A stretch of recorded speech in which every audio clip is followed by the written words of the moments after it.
नमस्ते दोस्तों। इस डरावनी वीडियो में मैं आपको एक भूतिया कहानी सुनाऊंगा जो 1996 में राज और यश के साथ घटी थी।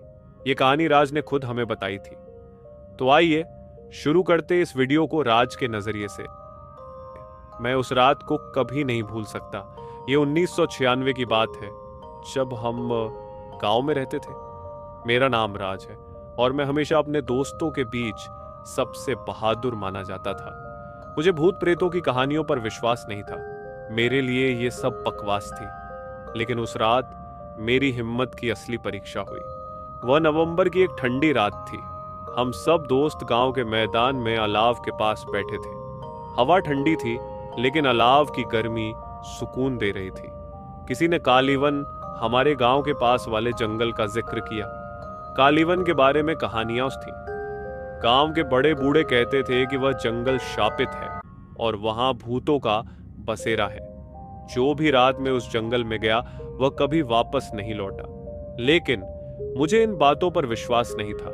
जब मेरे दोस्त यश ने कहा, राज, तू बहुत बहादुर बनता है, अगर हिम्मत है तो कालीवन में जाकर दिखा, तो मैंने बिना सोचे समझे जवाब दिया, ठीक है, मैं अभी जाऊंगा।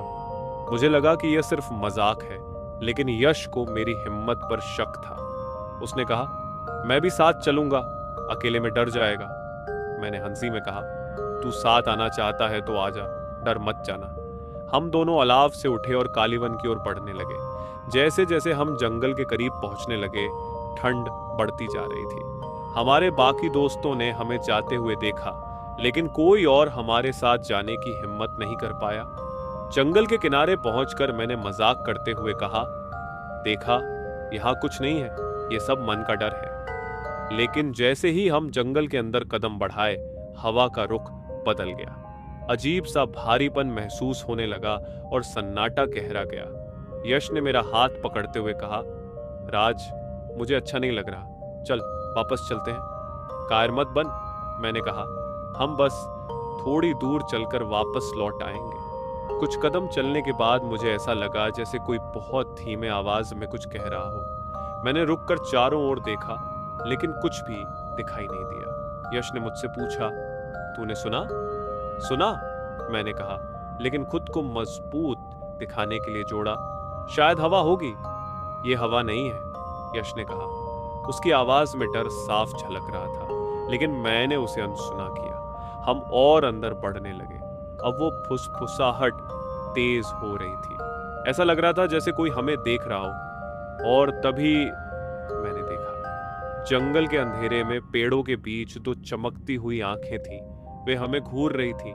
पहली बार मेरे रोंगटे खड़े हो गए। वो क्या है? यश ने कांपते हुए पूछा। कोई जानवर होगा, मैंने कहा, लेकिन मेरी आवाज लड़खड़ा रही थी। हमने आगे बढ़ने की कोशिश की, लेकिन हर कदम के साथ वे आंखें हमारी ओर बढ़ने लगी और यहीं से डर असली हो गया। जैसे ही वे चमकती हुई आंखें हमारे करीब आईं, एक अजीब सा डर मेरे भीतर समा गया। यश ने मेरे हाथ को कसकर पकड़ लिया था और उसकी सांसें तेज हो रही थी। मैंने उसे शांत करने की कोशिश की। शांत रहो यश, शायद कोई जानवर है, हम आगे बढ़ते हैं। लेकिन यश डर से कांपते हुए बोला, राज, मुझे नहीं लगता कि ये कोई जानवर है, ये कुछ और है, मुझे वापस चलना चाहिए।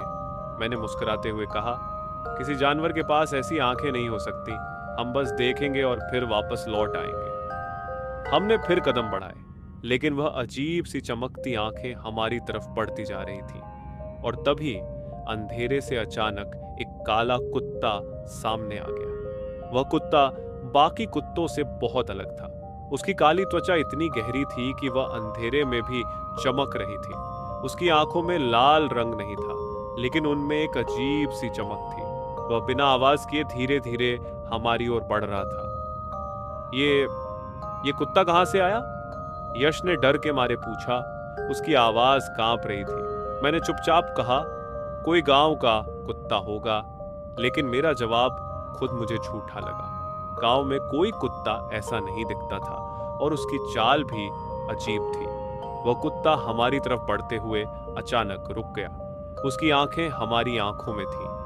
फिर उसने अपनी गर्दन को बाईं ओर घुमा लिया, जैसे किसी अदृश्य चीज को देख रहा हो। अचानक उसने गुर्राना शुरू कर दिया और फिर एक अजीब तरह से जोर से भौंकने लगा। वो किस पर गुर्रा रहा है?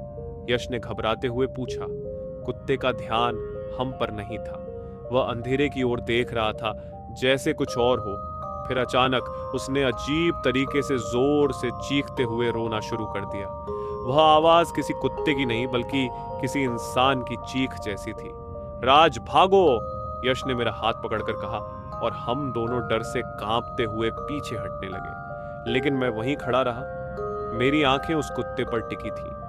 वह अजीब तरीके से पीछे हटकर फिर जंगल की गहराई में भागने लगा। क्या था वह? मैंने खुद से पूछा। यश लगभग रोने की हालत में था।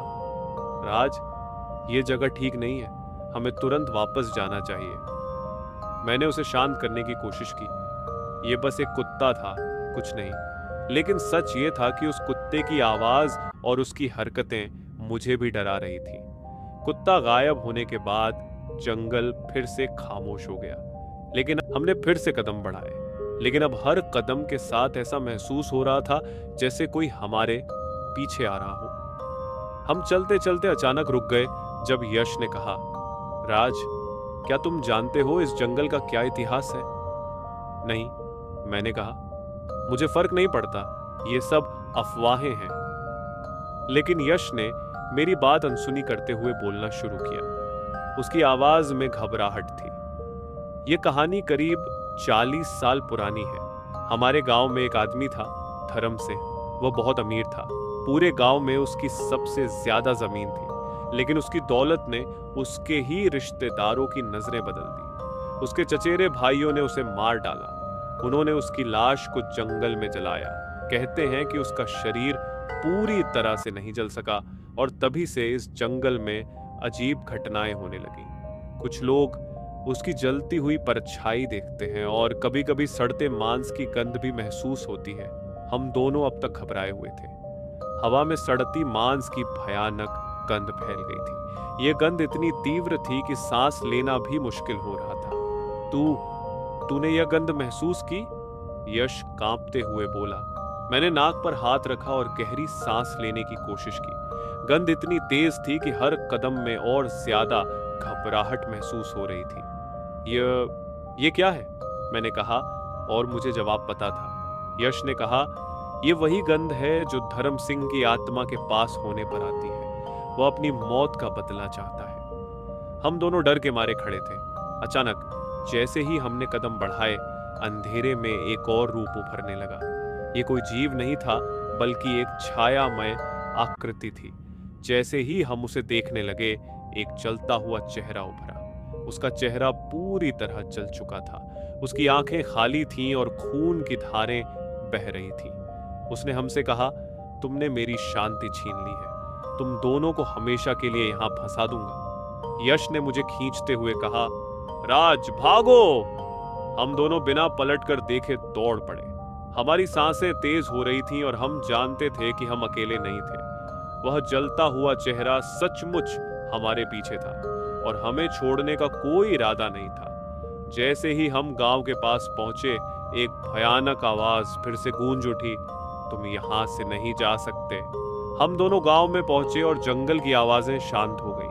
हमें समझ में आ गया कि जो कुछ भी था वह अब गायब हो चुका था। गांव की सीमा पर पहुंचते ही हम दोनों ने राहत की सांस ली, लेकिन भीतर का डर अब भी हमारे साथ था। हम चुपचाप गांव में घुस गए और कभी इस बारे में बात नहीं की। हम दोनों जानते थे कि उस रात की यादें हमेशा हमारे साथ रहेंगी और उस जंगल की परछाइयां कहीं ना कहीं हमारे साथ थी।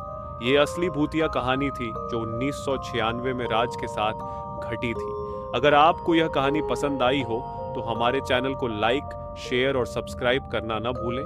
हम फिर मिलेंगे एक और सच्ची और दिल दहला देने वाली कहानी के साथ। धन्यवाद।